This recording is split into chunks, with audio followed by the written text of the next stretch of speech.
Hey there, it's me again from the future, this time with a different summer shirt. I just wanted to introduce you to part 2 of Portugal for non-tourists.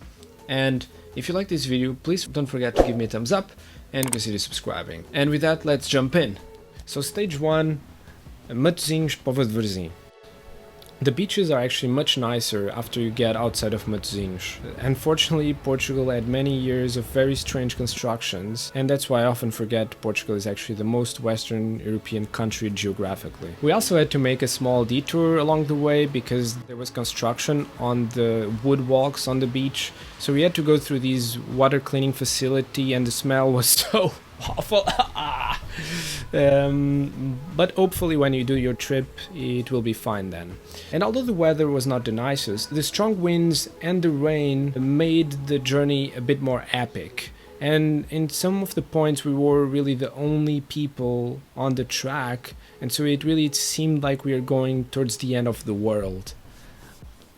As we were walking, at some point the rain really became too much. So we went to a restaurant, and it was in Vila Chã, which was like 2/3 of the way between Matosinhos and Povo de Varzim. We had a lunch menu there, which is typically cheaper than what you get in the evenings. And we had Petingas with Arroz de Feijão. And if you're wondering what that is, Petingas are little sardines fried, and you eat everything except for the tail. And the Arroz de Feijão is rice with beans. And we have it actually quite often with fried meat or fish. This is very traditional, but not many tourists will eat it. After waiting for the rain to stop, we were able to walk our journey without any rain, and my girlfriend even managed to put her feet inside the water. So we crossed Vila do Conde, which had like these decorations because we went in the end of June, and end of June is typically the time of the saints' holidays. So the weather was getting nicer, and finally we got to Povo de Varzim.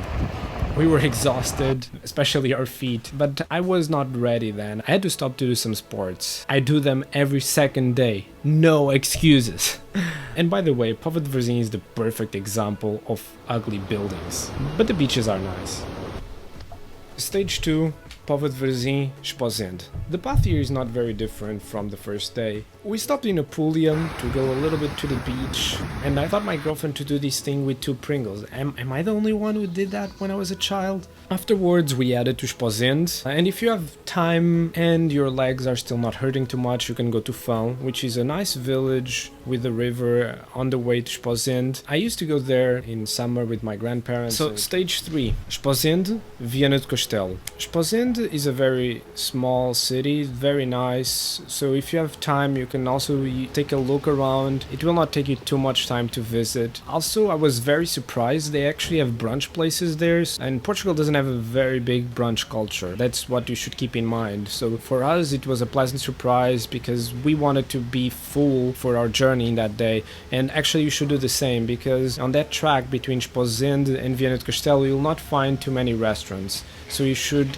try to get as full as possible in the morning for your journey. This is also the first mountain path in your journey, which is super cool, and you start detouring at this point into the woods, and it's a really nice change of scenery because it's actually so enjoyable going through this rocky path, smelling the eucalyptus along the way, and noticing the water paths and some vineyards as well along the more populated areas. The only problem with this path is that being religious in nature, it makes you detour sometimes through these churches or chapels in the middle of nowhere, and there you don't really have restaurants. At some point though, we were lucky enough that we found an old couple who gave us a huge bag full of plums, which we ate then along the way, and they were very tasty and they could keep us from being hungry for a while. After a while we decided to make a detour, and we stopped in a restaurant and we ate Bacalhau à Minhota, which is fried cod with fried potatoes on the side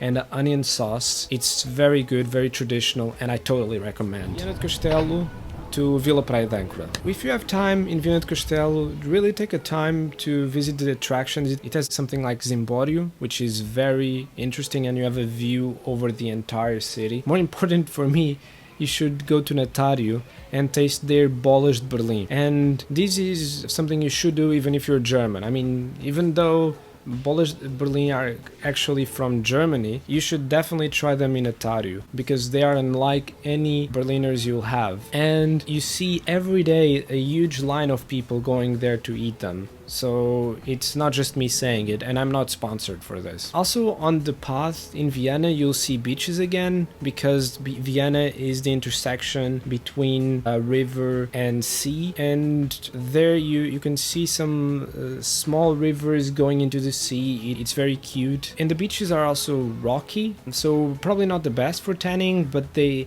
add these kind of magnificent views. At some point we went back to the mountains, and that was also nice, but because of the experience we had the previous day that we couldn't find restaurants, we went to a restaurant earlier. We stopped in this restaurant and had Massa Lavrador, which is a pasta with a lot of different meats, and some of them are mostly fat. My girlfriend really didn't like it, so keep that in mind. But that's what farmers need, you know, they need to do a lot of work. We also had some vegetable soup, so it's okay for you vegans and vegetarians. I mean, as I told you, that you can probably find everywhere.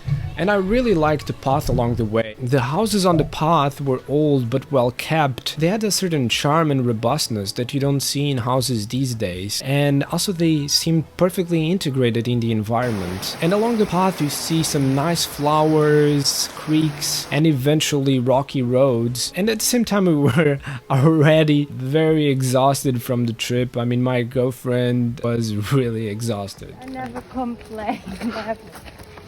Fortunately, we were not very far from Vila Praia d'Âncora, and it's a small little village. You have a lot of restaurants, and our accommodation was pretty affordable by the beach, and we could chill there. We also thought about going to Caminho, which would be the next city we would pass through, but we were too tired for that. We decided to just chill. Maybe next year we do the rest of the path, as going through Spain is actually very beautiful as well. Also, some other dishes to consider eating: Bacalhau com Puré, which is, again, cod with puree. Also, you should try Cabrito Assado, which is a small goatling with roasted potatoes. It's very tasty as well. And sorry, vegetarians and vegans, I don't have so many recommendations. I mean, if you're vegetarian, I mean, you can eat eggs, you can try Peixinhos da Horta. I will just put some stock picture here because honestly, I didn't eat it this holiday. Hope you enjoyed this video, and if you did, please don't forget to give me a thumbs up, and see you in the next one. See ya!